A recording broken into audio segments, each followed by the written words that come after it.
John Young with the Disc Jockey News and Jeremy Landby with the Disc Jockey News. Hello. We are talking speakers tonight, and we have got, Jeremy, this is something I saw at NAMM in 2013. It was one of the hottest speakers at NAMM 2013. Yeah, I remember. We are looking at the Cerwin VEGA. This is the P1500X.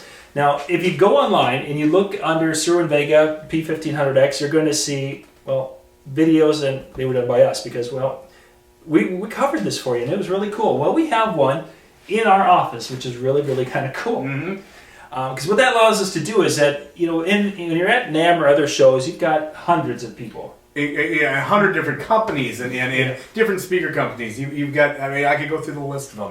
There's tons of them. And they're making noise. And they're making a lot of noise. So and you can't compare, you can't do anything. Exactly. So here we are. So here we are. We've got it, the Cerwin VEGA top. This is, again, the P1500X that we're looking at. First off, we've been playing a little bit with that. We'll go through some of the specs here a little bit. It's got a 1500, it's a 15-inch two-way 1500. One of the things I noticed is that if you look at the cone or the horn on this one, it's kind of an oblong shape. Because the idea with this particular cabinet is that they want to have more dispersion left and right when it comes to the sound from the tweeter, which is going to give you, a larger sweet spot, for lack of a better way to describe it, coverage on your dance floor, what have you. It's a nice looking cabinet. Yeah. Just taking it out of the box and looking at it, you've got your Cerwin VEGA logo. Basically, the grill is all your Cerwin VEGA logos in the grill. You see that? I didn't even notice that. Cool? That is cool. Just checking that out. Yeah, usually it's some kind of a diamond configuration. Yeah. No, they've got the speaker logo. Yeah. So very cool. Nicely constructed. Let's flip it around. Yes, give it a spin which way it comes my way.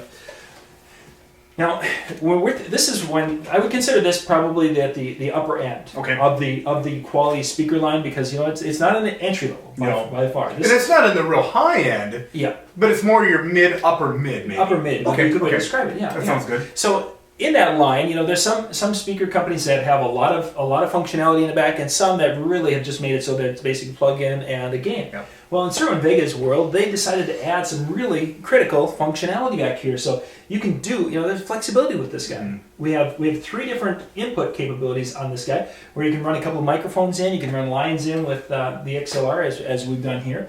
You've got your inputs with the quarter inch. So if you have the little adapter and you want to, you can put your iPad right there if you need to. And then of course each of those has its own volume.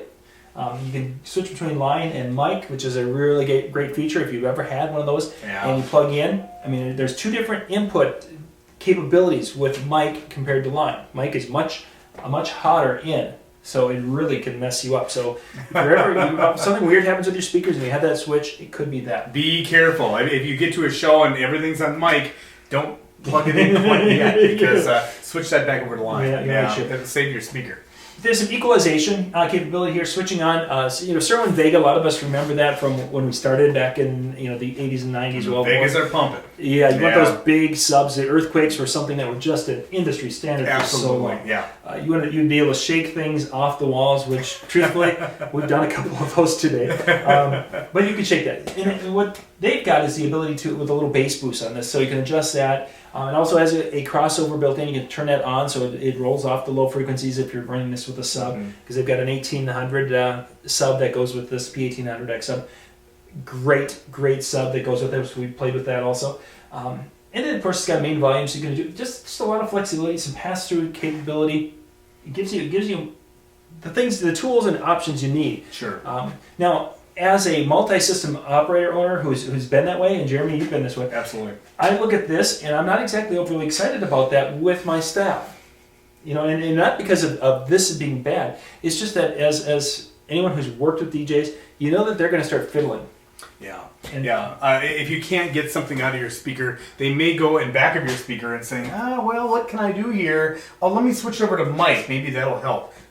Obviously it won't. There's a lot of buttons that maybe not as professionals or maybe entry level could kind of get into this and maybe not necessarily mess anything up, but really set your volume and set your EQ and your sound just not what you want. Exactly.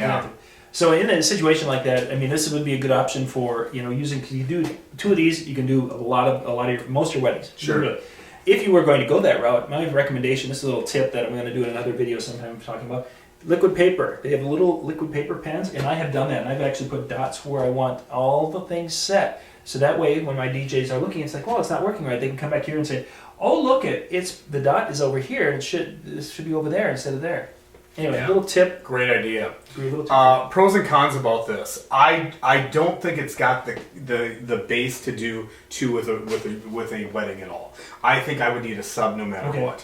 I wouldn't set these two up to do anything over 100 guests without a sub. It just, for me, just doesn't have the amount of bass that I'm looking for out of a 15 and a horn.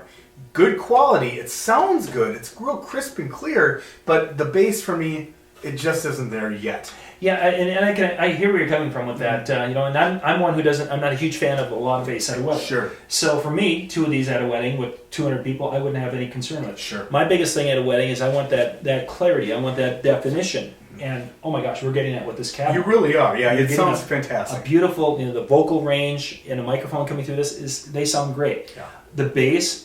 It's good. It's there. It's present. I refer to bass in situations like that. It's present, but I'm not feeling it.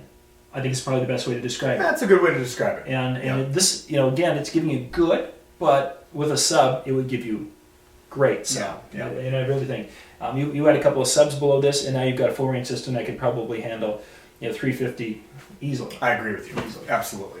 Yeah. All right, real good. More information? We will put a link in the description below. You can go check this out with Cerwin VEGA at their website. We'll put a link there so you can see all the specs and everything you've ever wanted to know. So where can they find more of our videos if they just seen one of our videos right now, first time? If you want to hear some of the things we shot at now and such, you can go to YouTube, youtube.com/discjockeynews, and you'll find we have probably 800 videos about gear and different things. Yeah. A lot of stuff out there. You can go and search literally, just go type in Cerwin VEGA and search, you're going to find a lot of cool stuff, or any of the different videos. Great stuff. Real good. All right, have a great night.